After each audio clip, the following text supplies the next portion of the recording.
I mean, the minute you think you've already made it, you've arrived, you're in trouble. You got to keep that passion. Be tenacious.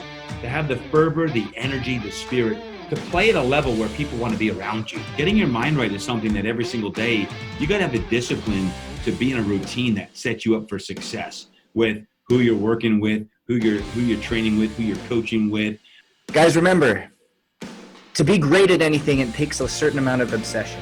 This is the Energetic Leader, led by a team of 3 who have influenced people at the highest level of corporate, athletic, entrepreneur, and the business world. We teach through science and data-driven methods to help you lead through energy and influence. We don't just use our stories, but the stories of those who have walked the walk, been in your shoes, and ultimately excelled. Whether it's leading a team of 10 or 10,000, building a business of 1 million or 100 million, winning 1 championship or 10, they all have one thing in common: energetic leadership. So with that, step inside and let's help transform you into that energetic leader. Welcome back to another week of the Coaches Council. And today, I'm telling you what, guys, we are going to bring the energy. If you are driving, I suggest you pull over. If you're working out, I suggest you turn the tune up, because it is going to get you going, is going to amp you up, is going to pump you up, is going to have you ready to perform no matter what you're doing today.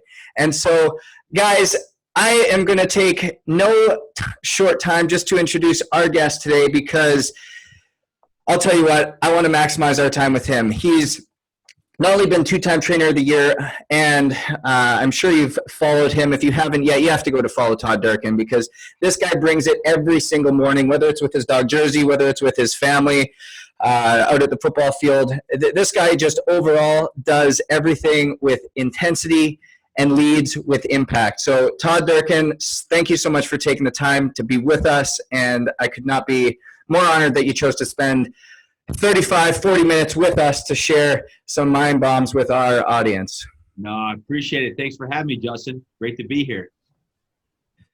And I want to dive right in, because it's brand new news. It's no secret that you've worked with a multitude of NFL MVPs, Super Bowl champions, and now Hall of Famers. But your longtime client, Drew Brees, called it a career the other day. What was some of the biggest lessons that you've learned from that guy along the way? And what does it feel like to have been alongside him for his entire ride? Yeah, I'll tell you, my emotions are still swirling. I've been with Drew for 18 years, training him from when he was a second-round pick, the first pick in the second draft, 2001.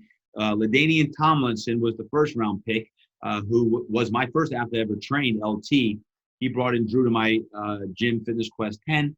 And last 18 years training Drew, there's been a lot of highs. There's been even some lows. I mean, 2005, Drew had his shoulder ripped out of his socket. And I've been with him every step of the way, from Super Bowl victories, MVPs, broken records to broken shoulders, literally, and everything in between. And I mean, there's a lot of lessons that I'd say, but a few of them, number one is, when you see Drew Brees, what you see is who he is. What you see is who he is. He is a man of high integrity and character. He's a gym rat. Drew Brees is an absolute gym rat. And as a coach and a trainer the last 25 years, I often talk about once-in-a-lifetime athletes. I hope that Drew is not a once-in-a-lifetime athlete, because having the opportunity to train him the last 18 years, I hope there's some young boy or girl listening today that is not big enough, not strong enough, not fast enough, but has a burning passion and desire to be the best to ever play a game. I don't care what game it is, because Drew, that's what he is. He has worked his tail off. He's overcome a lot of adversity in his life. People tend to forget that. He only had 2 scholarship offers. He wasn't big. He wasn't strong. He wasn't supposed to make it in the NFL, let alone have the shoulder ripped out of a socket and have Dr. Andrews tell him he'd probably never play again. Many people forget that before his Super Bowl victory, 2009, that season before, his mother committed suicide. And you talk about getting your mind right. Drew had to get his mind right real quick, trying to play football, let alone at a high level, when obviously his mom took her own life. There's a lot of things that people tend to forget when you're at the top. about the mountain you have to climb. And Drew epitomizes a mind right maniac. He epitomizes a man who has worked his tail off for everything he's got. And it's no surprise to me that you attract those types of people, because I've met you a handful of times. I've been around you. You've been a role model in my life, just simply through the social media aspect, and the few times that we've had interactions together, being in the same space, the same industry, and that's how you lead in all aspects. And it's the biggest thing that I get from you is the way that you've been able to balance not only your amazing work ethic and what you've created at FQ10 and the community in which you lead, from executive CEOs, professional athletes, but also the way in which you lead your family, the way in which you lead yourself, the way you're a man of faith, the way that you do things and you go about your business on a day-to-day basis. So it does not surprise me that that's the description that you apply to Drew. Well, it's for anyone I work with, including myself, right? I always say either raise up your expectations or sink down to your level of training. And when you set high standards for yourself and you work your tail off, good things happen. Now, I got to make sure that everyone understands this. Is people like, you always have your mind right? Is it, no, guys, like getting your mind right is something that every single day you got to have the discipline to be in a routine that sets you up for success with who you're working with, who you're training with, who you're coaching with, your environment in which you train in a business, regardless of the business. Have you set up a winning environment? What's the culture like that you have created or that you are part of, that you are creating? Because regardless of your title or your role within an organization, you contribute to the success or failure of the culture of that business. And to me, I'm committed to be in a culture that is one of a championship culture, as we like to say. So guys like Drew have been with me for a long time because the expectation that I set for myself and for my business are congruent with the way Drew wants to live his life. So I always say, create what you want and then go out and manifest it, attract who you want to work with. And, in the athlete world, in the executive world, in the leadership world, it tends to be very much word of mouth and who you're working with and how you're doing business. And that's the way it's been for me, at least in the athlete world, because when someone's happy with the way they're doing something and they get certain level of success, people see that and they want to be part of that. So that's how it's worked with working with Drew. And the one thing I'll always say, and you know this great yourself, Justin, is when you're a trainer, you're a coach, you got to tell your athletes, your clients, I don't care what level they're at, how they got to get better. What do you got to do to get better? So a guy like Drew, who's had great success, there hasn't been one off season where I haven't picked him apart and shared with, hey, this is what you need to do to get better. Here's how you improve your game. Because it doesn't matter who you are, there's always room for improvement. Man, I got so many ways that I got to improve. And, you brought up my family. Like, man, it's that constant battle of how do I be a better father, a better husband? Because my mind constantly is going to how can I be a more successful entrepreneur? What can I do to create more impact in the world? And I'm like, okay, I got to spend time with my 13-year-old daughter the same way I spend time with my 18 and 15-year-old sons, as well as, my clients and my employees and everything else. So it's that constant struggle for balance in all aspects of being. Todd, what do you see? Because a lot of and I forget this because I watch athletes on TV and they look superhuman.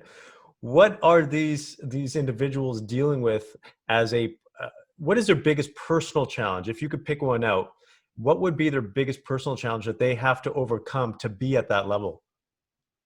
It's a great question, Pradeep. I would say this, that everyone's got their own devils, right? I always say this, new levels, new devils. New levels, new devils is the higher you go, a lot of times your devils come out.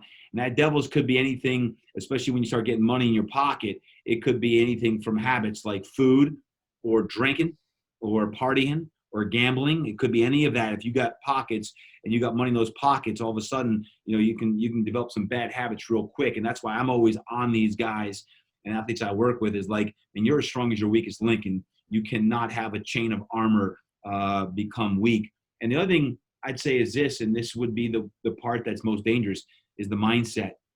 You either get lazy, you get fat and lazy. And when I say fat and lazy, I'm just talking like you get lethargic. You don't have the burning passion, desire to to keep getting better, because if you think you've already made it, you're in trouble.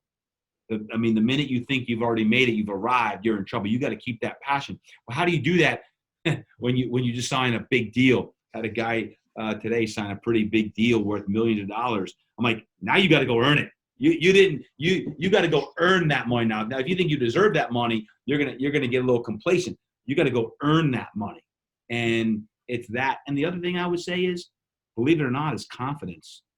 Now, a lot of people see athletes and they think, oh, they must be so confident.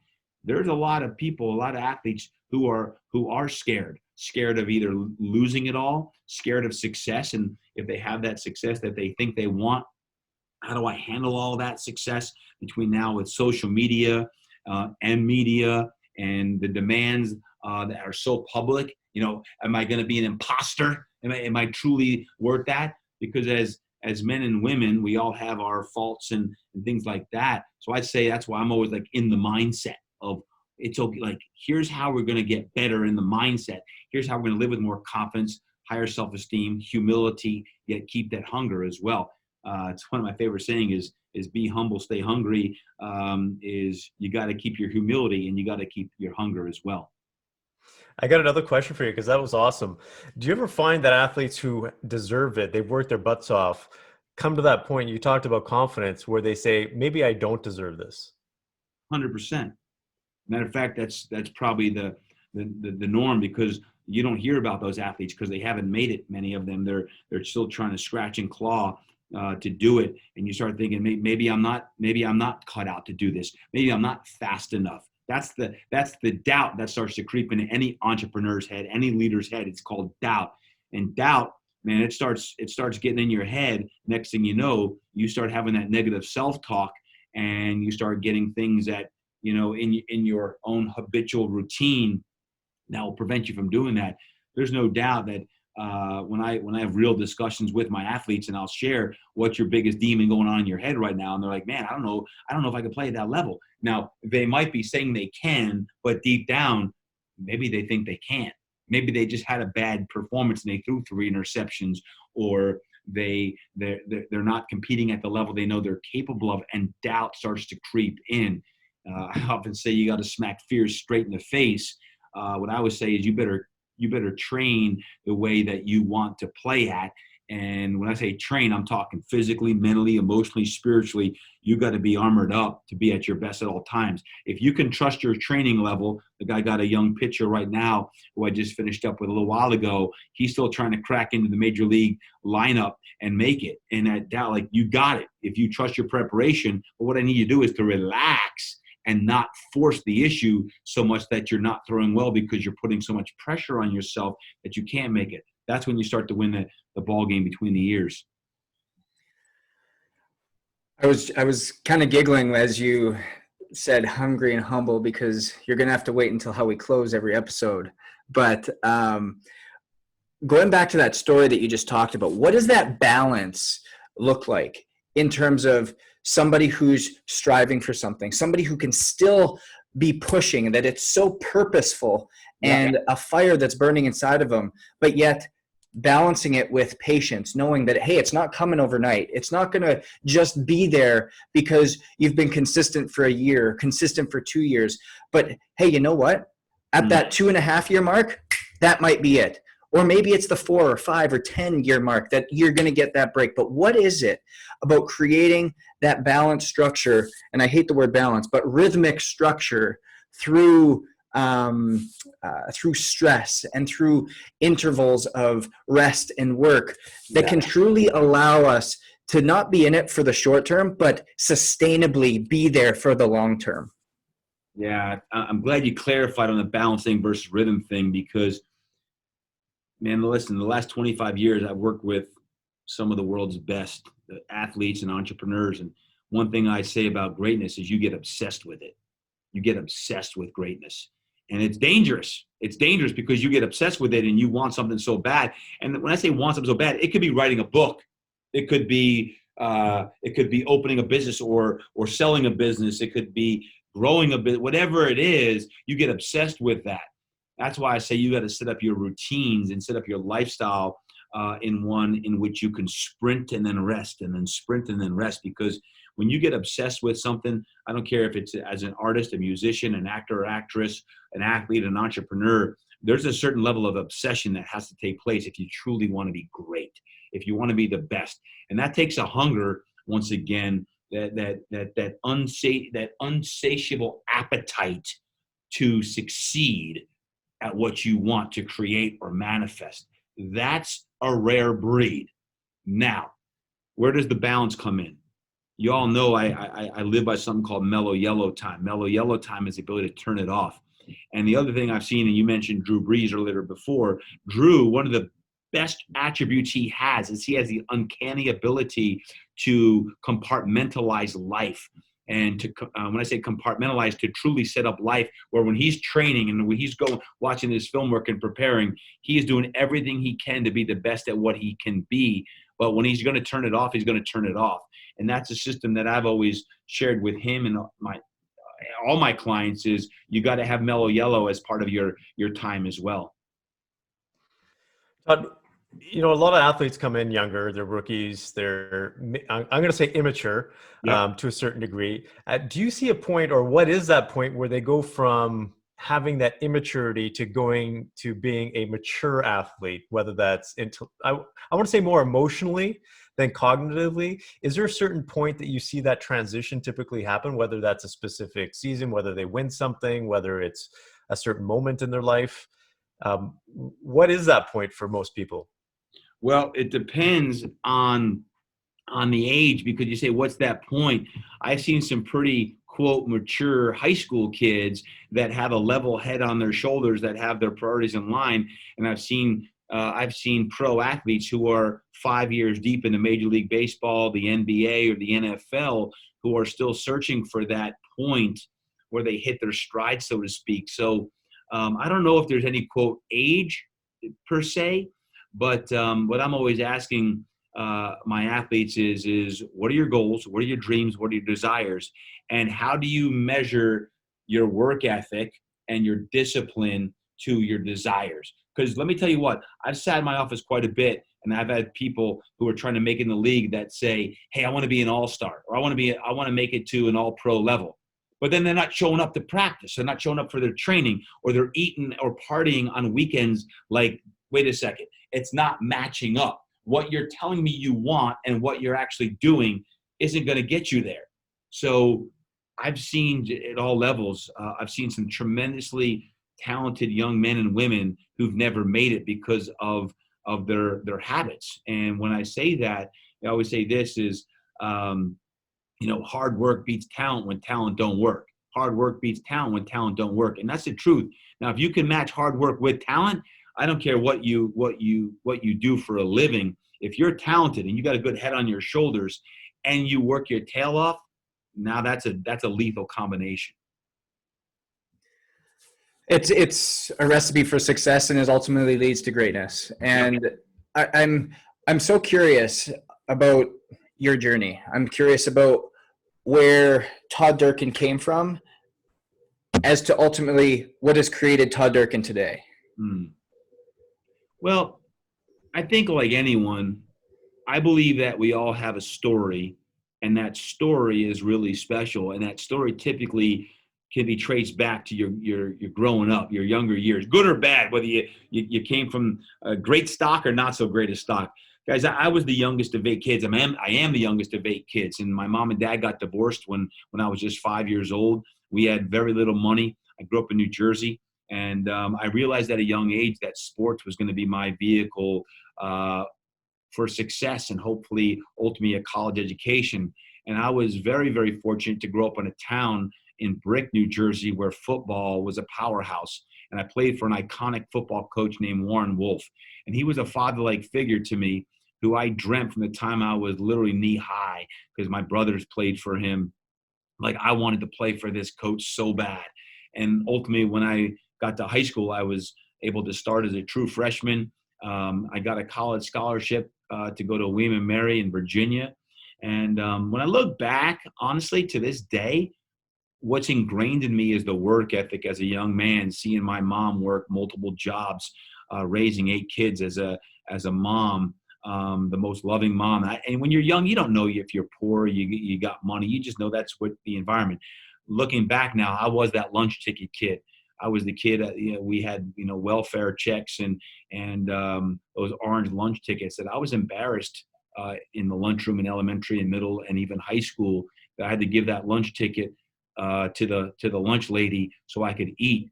And, to this day, after the success I've had in my own career, man, I'll never get away from that work ethic that it takes to continue to put food on the table. My wife jokes around now. She's like, man, as long as you have food on the table and a bed to sleep in, you're happy. I'm like, you're absolutely right. I am. I don't need anything fancy. I don't even necessarily want anything fancy.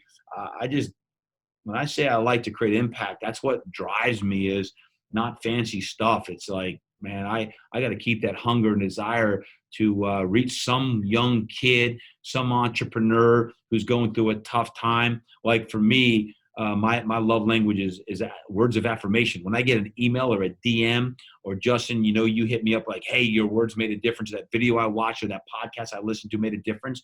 That's what makes me most fulfilled. And it all gets traced back to your roots. And for me, my roots are Brick, New Jersey. Growing up as that young kid of divorced parents, 5 sisters, 2 brothers, being a scrappy little kid, growing up playing football, basketball, baseball, soccer. As long as sports was on, I was playing it. So that's what makes me who I am today.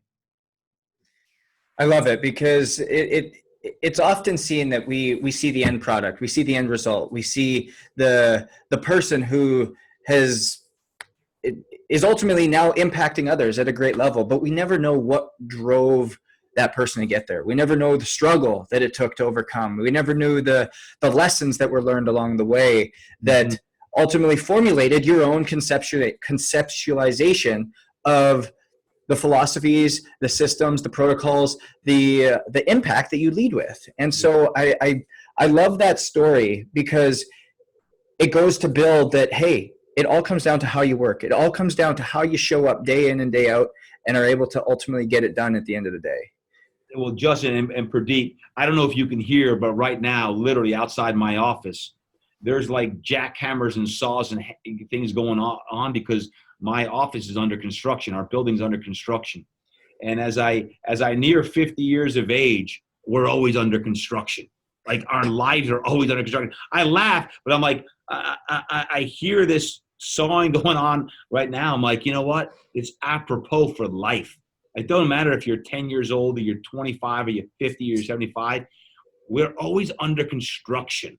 And I like it when like that. I've often joked that I do my best work when things are, can you hear it right now? Like, you hear it going up, but like when things aren't going well, or when there's things that are in disarray, I feel like I'm doing my most meaningful work when people are down, when people need hope or motivation or inspiration. When things are going too well, it's uncomfortable. I don't know if you can relate to that, but like, it's like, man, like I need a deeper purpose. And that's why even here, I say my office under construction, we're creating a media room. My new office for podcasting and everything else is literally being built as we speak right now.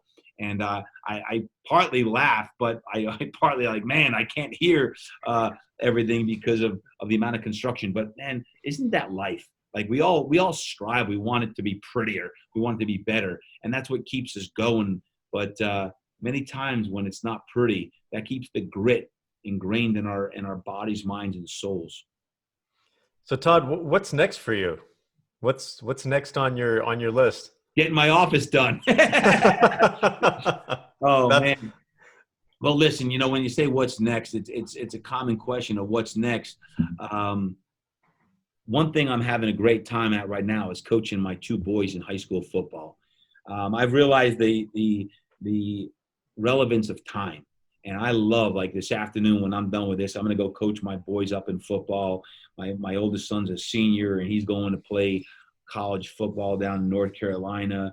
I just realized, and I learned this lesson from my father, the value of time. And my dad left this earth too young when he was just 58 years young, and I was a 20-year-old kid. And as a father now, bringing up to Justin the time I spend is I'm trying to stay in the now. Although I have a vision of what I'm creating and how, I'm speaking more and I'm coaching more and I'm doing the podcasting thing and all that.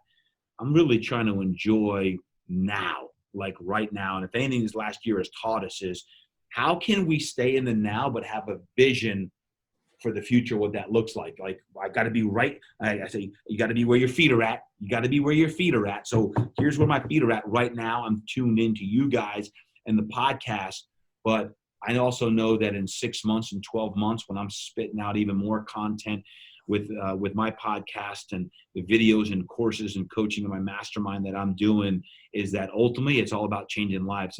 And my mission and vision in life is to change 10 million lives. That's what gets me up in the morning.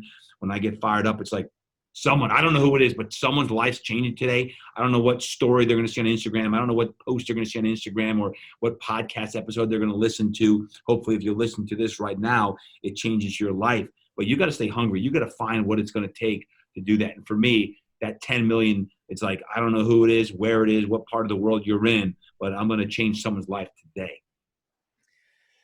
I love that. It's so impactful knowing that we don't know what we're going to put out there into the world that's going to resonate with somebody. We don't know when we're going to pat somebody on the shoulder. With COVID, don't pat them on the shoulder, maybe give them an elbow or something like that. But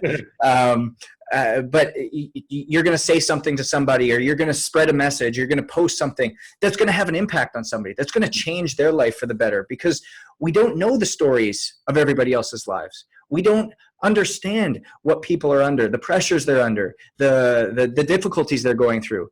And if we can lead with empathy, we can lead with kindness, we can lead with a focus and an intention to have impact on a day-to-day basis, it's truly empowering as to who is going to take that message on any given day. Now, everything you see from you, it's impact. And I know it's an acronym, so kind of get into it for everybody as to what impact truly means. Yeah, well, it's evolved over the last decade or so, because in 2010, I wrote a book. It was called The Impact Body Plan. I always wanted to write a book. And Drew won the Super Bowl 2010, February 2010, right after the 2009 season. And it was 6 months later that I was offered my first book deal. And it was called The Impact Body Plan. It's a 10-week transformation program. But I didn't have an acronym then. I just knew it was about impact and legacy and creating a great life. And over the last 10 years, this acronym has evolved into a mantra of how I live my life. The I in impact stands for live inspired. You got to be inspired. Inspired means to be in spirit. When you're full of the spirit, then you can have the energy and the positivity and the optimism to continue living your dream, whatever that be. So, live inspired. M is master your craft.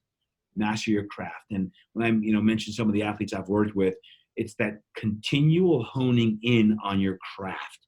So whatever your craft is, whether it be training, coaching, as an entrepreneur in the business world with marketing, branding, online marketing, whatever it is, you're continually working on your craft.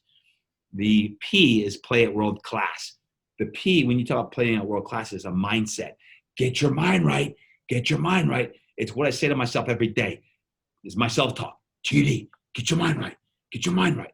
Get your mind right is the positive talk about what you can do to play at world class. Of, listen, it's not easy to play at world class on an everyday basis. They talk about, there's no traffic jams on the extra mile. Well, when you think about getting your mind right, when you think about 80,000 thoughts a day, 60% of those thoughts plus 60% of those are often negative thoughts. You got to get your mind right every single day on that.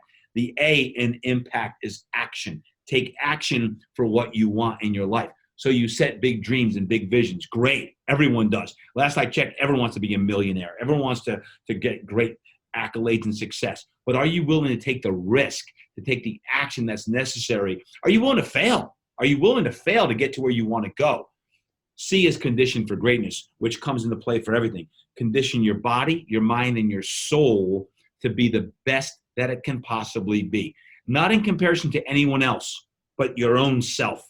Conditioning yourself to where you're at today, to get up, to get vertical, to make better choices nutritionally, physically, mentally, and again, spiritually, to do the things necessary, because that leads to the T. And the T is tenacity. Be tenacious. To have the fervor, the energy, the spirit, to play at a level where people want to be around you. You know, to be that person when your phone rings, you pick up that person, you pick up the phone for that person. You want to be the person they pick up the phone for. That's the energy, the spirit, again, the fervor, to be that man or that woman that is a game changer. You're either positive or you're negative. Last I checked, no one wants to be around negative people. I don't want to be around negative people. I want to be around other fire-breathing dragons that are going to breathe life into me. You know, I want to be that iron who's going to sharpen other people's iron. That's what it's all about. To me, impact's a way of living. It's my mantra. It's what gets me up. It's what keeps me going. It's if you were to look at who I'm spending time with, the majority of the time, it's the people that are going to lift me up and help me be a better version of myself as well. It's so impactful. It's just even hearing the explanation of everything, because you start to realize that it is who is around you. And it was my next question. It was perfect lead in, is who is around you? Who is your mentor? Who do you have around you that inspires you daily right now? Well, there's several people, and there's different types of leaders and mentors in one's life, right? So one of them is my wife. My wife is my sidekick, man. I love spending time with my wife on a personal level and a relational level, obviously, but she also challenges me the way I think. My wife, Melanie, challenges the way I think, and she actually she encouraged me to go deeper in my purpose and in my faith. So she's one. My coaching staff here at the local high school, I'm around those guys 4 or 5 hours a day right now. And like anything, you got to be careful who you're around, because you know how they speak, what you speak, all of these things matter.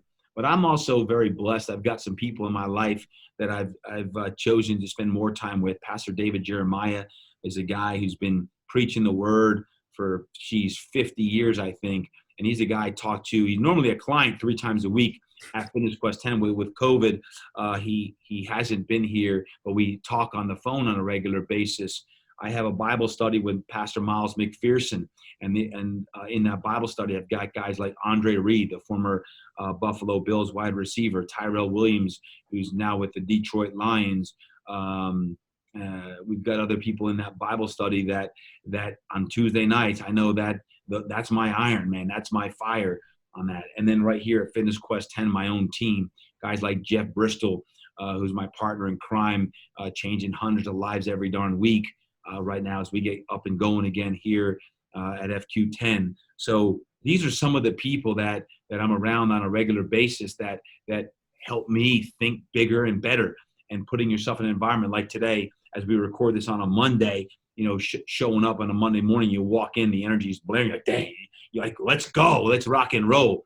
And that's an environment, that's a culture, and we create that culture so that we can, you know, be the best versions of ourselves again. Every time that we speak, I mean, I get fired up. I learn something. And I think that goes to the whole thing that you're talking about of who do you have around you? Who are you putting yourself in the environment of? And are you leveling up, or are you sinking down to what you spoke about before? And to everybody listening, I encourage you to go follow Todd, be involved in things he has going on, get curious, ask questions, dive in deeper. And so in order for people to do that, Todd, where can people find you? Where can people engage in more of your content and what you have going on? I think a couple things. Number one, Instagram is my name, @Todd Durkin. I've got a podcast as well called the Todd Durkin Impact Show. Listen on to that as well. And on my website, todddurkin.com.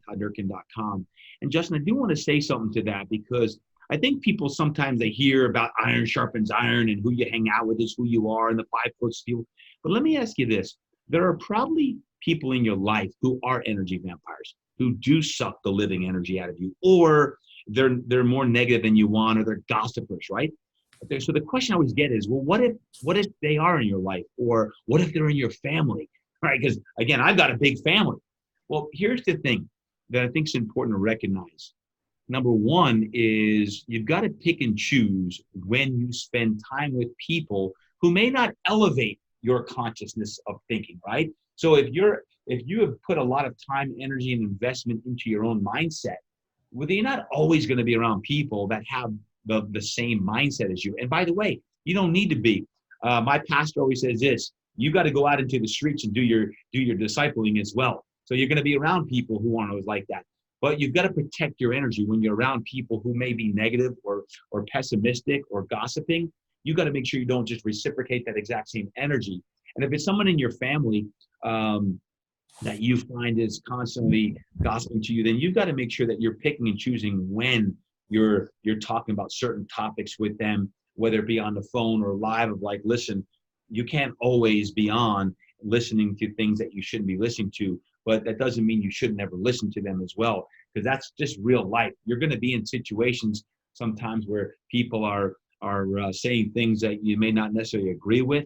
I learned in massage therapy school in 1995 at Atlanta, Georgia, that you've got to envision yourself that you got a white bubble around you, and it's 3 feet wide. It's all around you, and you can't let anyone's negative energy ever penetrate your white bubble. That white bubble is purity. That white bubble is positivity. It's optimism. So you got to keep that bubble strong. And if you don't constantly fill that white bubble up with good thinking, you're going to soon be overtaken with darkness and toxic thought and toxicity in your life. And just as a reminder for anyone listening in, that is daily. That's something that we've got to continually create habits for ourselves, regardless of if you're journaling or what you're listening to, if you're reading good inspirational material or spiritual material that's going to lift you up, fill you up, whatever it is, whatever your habits are that you do, you've got to make sure that you dial that in, because all the highest performers in the world that I've worked with, I am on them with their routines and their habits and constantly cleaning things up, because it is an everyday thing, not 5 days a week or 4 days a week or 6 days. It's an everyday thing that we've got to continually work on feeding and nourishing our bodies, minds, and souls.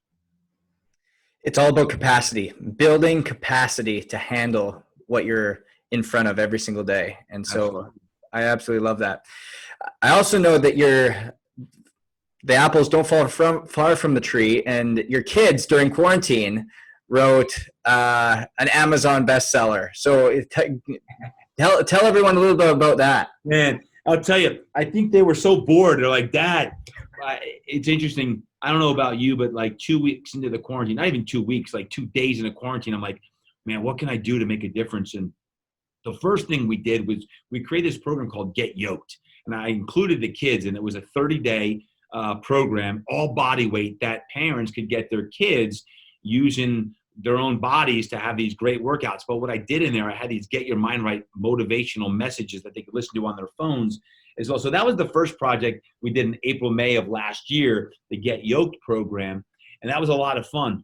But then my son, Brady, my middle son, he's now just turned 16 he'll be turning 16 here. He'll be turning 17 in a couple weeks. Man, crazy. It's crazy how quickly these guys are getting old. But Brady wrote a book called Quarantine, Teen, Quarantine. And the whole book was about lessons learned during the quarantine from a kid. And it was a book with other teenagers as well. And it became an Amazon bestseller. And I'm so happy and proud of Brady, because Brady's a creative. Brady is a right brain thinker. Unlike me, I'm very left brain, very logical. Brady's got a very creative side to him, and he loves to write. Like me, I love to write as well. And just the lessons he learned during the quarantine, he put into book format in quarantine, has done really, really well. And all of that money that's raised for quarantine is going back to charity as well, which is kind of cool. So these young boys and girls are learning to give back, and not just to make money, but to give back and make a difference in society. So it's one of the things I'm most proud of during the quarantine was having my son Brady be part of a book project that was designed to ultimately be philanthropic as well. Absolutely love it. Absolutely love it. And we have such a action-oriented audience. We always ask this at the end, but what can our audience do for you? Man, take action on what it is that you want. Like, I hope that my words speak some life into you. And if you need that, I guess what you can do, subscribe to my podcast. Like, hopefully you're subscribed to this podcast. Don't just listen to this one episode. Subscribe to this podcast right here that you're listening to, and make sure that you just constantly indulging in great input. If you want a great output, you got to be careful what your input is. So podcasting is one way to do that. So again, I'd encourage you, my podcast is called the Todd Durkin Impact Show. If there's one action step you could do, is continue listening to this podcast, go to my podcast, subscribe to that, listen to that, share these podcast episodes, because there's probably people like yourself. Maybe you're not struggling, but maybe someone is that needs some life spoken into them today. But the one thing I've learned now in my life is this, is you got to stay what I call juiced up. You got to have the juice. The juice is the mojo. It's the energy. And you've got to find that. And it's GSD, God-sized dreams. What's your God-sized dream? What is it that you want? So if there's something that you can take action on today is to go deep on your own self and think about, man, I don't care how old you are, how young you are, how pretty you are, how ugly you are, how much you've been through, how much adversity you've had, how many failures you've had, how many successes you've had. Ultimately, you're as good as your next step, your next move. So what is your GSD, your God-sized dream? That GSD should propel you into taking the action necessary that you need to take, not want to take, need to take to ultimately live a life worth telling a story about. Live a life worth telling a story about. What's your story? To me, that's what keeps it real and keeps the juice flowing. Todd, again, thank you so much for the time. Thank you so much for, again, blessing everybody with these words and the inspiration and the motivation to go and actually take action, to figure out what that GSD is, figure out what that God-sized dream is, that so you can ultimately live a life that's worth telling a story about. And guys, remember, to be great at anything, it takes a certain amount of obsession. There needs that rhythm between sprint and rest, so that at the end of the day, you can have impact. You can bless somebody else with having impact. You can bless your family, yourself with impact, because at the end of the day, that's all we have and the story that we choose to tell. So stay hungry, stay humble, and we'll see you next week.